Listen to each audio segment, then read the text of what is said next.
tuhletu chvíli je čas se dostat hlouběji k tomu konkrétnímu středoevropskému projektu, o kterém se tady teď v té první části dopoledne budeme bavit. Je tedy projekt Kvalitní vedení škol k efektivnímu učení, který byl, abych tak řekl, řízen, operován v rámci té středoevropské spolupráce ve vzdělávání. A velmi rád předávám slovo paní Iveše Abar-Ipolia, která byla vedoucí a hlavní koordinátorkou celého toho středoevropského projektu. Iveše, máte slovo.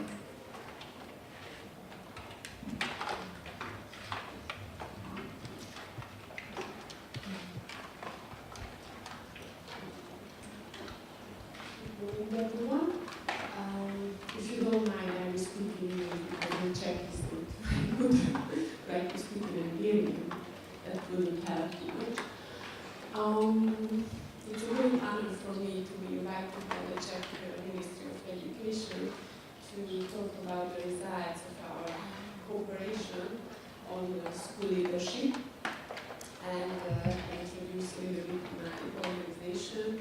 I work at the Campus Public Foundation, which is the National Agency for the Lifelong Learning Program of the European Commission in Hungary. And we have a special unit called the Knowledge Center, where we cooperate with international stakeholders, coordinate projects related to the EP 2020 strategy of the European Commission. And one of these international platforms where we are present is the CC cooperation that was already mentioned by Mr. Tepli, which was started as a ministerial cooperation among 5 member states of the Central European region with the aim of improving education policy, and in order to bring it to an international platform. And that time was when this project was started in 2008, there was more and more stress on the improvement of school leadership, not only on national level, but also on European level, because the Commission already recognized at that time that this issue is very important for the having a strong effect on teachers' motivation and learner students' outcomes. So we launched this initiative, and our topic was the role of school leadership in the motivation of teachers. And we very much based this first year's project on the OECD report that came out at that time, Leadership for Learning, which was an important milestone in researching school leadership in Europe. And as it was already mentioned, we developed some country studies on policy and practice level of school leadership in the involved countries. And finally, we compiled all the results in a regional synthesis report. This can be downloaded from our website. I will show you the link later. And as we went on with exploring this issue more and more, we found out that something is missing very much, namely some competency standards, frameworks in all of these given countries, because at that time there were no official standards or frameworks for competency framework of school leaders in any of these countries. And there were only some discussions going on, but since then it's only, as far as I know, Slovakia that has specific plans for introducing such standards for national level, but probably Professor Haskova will tell you more about this later on. So we said that if there are no such competency framework, then okay, let's develop our own on international level, and that was the topic of our next year's cooperation. And we also found it very important that we develop some specific policy recommendations for decision makers, because this project very much involved on policy level, and this is our important aim to have effect on policy, education policy in the Central European region. Of course, we also developed some case studies in order to present some good practices from all the partner countries. And the aim was not only developing a competency profile, but also make possible its measurement. And in the focus of our research work was organizational learning and the school, looking at the school as a learning organization in the context of school leadership, of course. And let me tell you a little bit about the method itself. We used the focus interviews, and in each country we organized workshops for all interested stakeholders. That time we found decision makers and school leaders separately. We had some events for them, and we asked for their opinion on effective school leadership. Probably teachers could have been also involved to a larger extent, but this is an experience that we found out lately, and this year we are putting more focus on this issue as well, because they are also important stakeholders in the process. And there was a questionnaire developed, and these are the aspects that you can see here. What steps are necessary to transfer expectations into everyday practice, link between the extent of autonomy experienced by those involved and leader competence expectations in a given country, and what indicate key stakeholders think is necessary for quality school leadership management. So basically these were the most important aspects of the questionnaire. And as I already mentioned, the target groups was the decision makers, school leaders. You can see their number, depending on the size of the country, of course, because there are some differences in this extent. And from all our respondents, 20% were the decision makers. This is what was the questionnaire survey, and we had some different types of questions which can be categorized differently. First of all, questions concerning the competency framework itself, which was already developed in a way by the experts who were involved in the project, and also at the national workshops. So basically, we wanted to get feedback of further improvement on the tool from the respondents of the questionnaire. And there was also some questions referring on the analysis of leaders' operation and behavior. For example, the definition of main characteristics of behavior with the help of some statements that they had to categorize in terms of importance, the perception of one's own educational system regarding the level of autonomy, and also some background questions.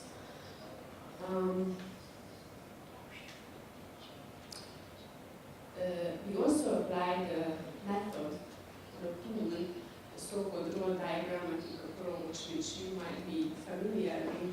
This is a tool we found quite useful for describing human behavior, and we tried to use this tool in order to create the profile of an effective school leader.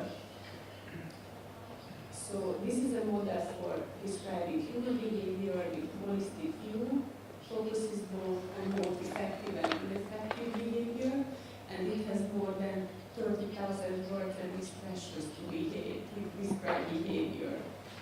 So this is the model again.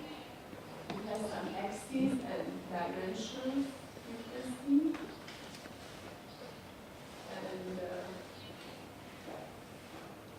these are the three dimensions, the main dimensions of the figure, and the 8 axes with some description of different behaviors. And as an example, I brought 2 country profiles, how Slovenian, for example, Slovenian decision makers and Austrian school leaders see an effective the school leader, and you can see, according to different axes, that, for example, the Austrian profile is much more balanced, but, for example, the Slovenian decision makers find firm, organizing, or pragmatic, realistic behavior somehow more important than, let's say, being engaging, interested, or creative and stimulating. So this is just to represent how we made these profiles. Of course, we made in each country one for both decision makers and school leaders, how they see an effective leader. And the main findings are put in this table, and of course, my colleagues will tell you more about their own country results. But just on a very general level, you can see the countries in the first column.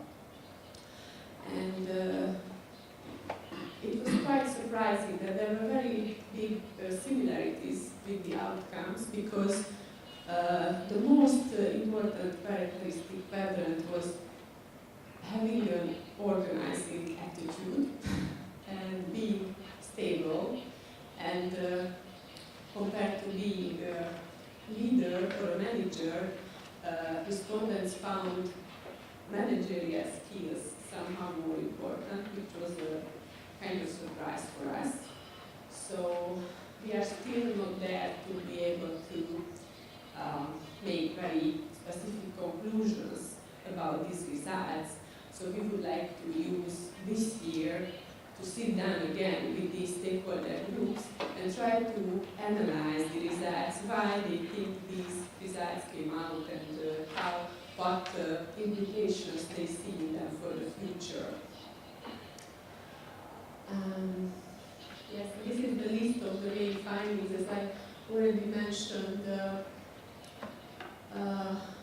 this organizing attitude was very strong, being task-centeredness, regulated with a slowly changing plan performance. The Czech and Slovak and Hungarian respondents found this pragmatic and realistic axis very important. Managerial competencies like quite stressed in the Slovenian and Hungarian sample. In Czech Republic, well-balancedness was quite important, while in Austria and Slovakia, respondents found operational competencies more important. In Austria, the cooperative quadrant received the same value as being the organizing person, and in the Czech and Slovak profiles, it was also interesting that independence and self-reliance were quite stressed. In general, the Slovene, the Slovak, and the Hungarian profiles are more specific ones, while the Austrian and Czech profiles have more universal expectations. So we still have a lot of questions regarding these results. And as I already mentioned, this is for the future to be able to understand well why these results came out and how. And as for our future and present activities, as I already mentioned, this year we would like to have national workshops again with decision makers, school leaders and teachers, and bring them these results and see what they think about it, and how they think this profile could be improved further on. And it's also our plan to use the existing profiles for implementing in our national leadership training programs, because most of our members of the consortium are training institutions themselves who provide training for professional development for school leaders. And we also like to collect and develop methods for the selection and assessment of school leaders with the application of the tool, with some, of course, with some recommendations for policymakers. And we have a new partner from the University of Uppsala, Sweden, because we would like to bring a new dimension into the project, and we would like to find out how they perceive Central European processes with their own Scandinavian approach, and they will give some peer review report on our processes, and we will also visit them in next year in the framework of a peer learning activity to see how they see this issue and how they implement the professional development of school leaders. There is one more thing that I would like to mention, that the European Commission launched the policy network, international policy network for school leadership on international level, and Campus Public Foundation had an invitation to join this network, which is a great honor for us, and this is a 4-year initiative involving 27 members, universities, ministries, research institutions, and capacity building organizations, and the kickoff meeting was held just last week in Greece, and where we developed the work plan, and I think joining this network is a good opportunity for not only for campus but for the whole project and all partners in order to feed in our results of these European international processes and get feedback on them for further improvement. And results of our project are available from our website. In English, you can find some CDs outside at the registration corner, and we have a conference in November on discrimination that I would like to invite you. It's on the 24th of November in Budapest. There will be the program and some more information uploaded on our website soon, so you are very welcome to come. If you have any questions or you would like to contact me, please do. And thank you very much for your attention.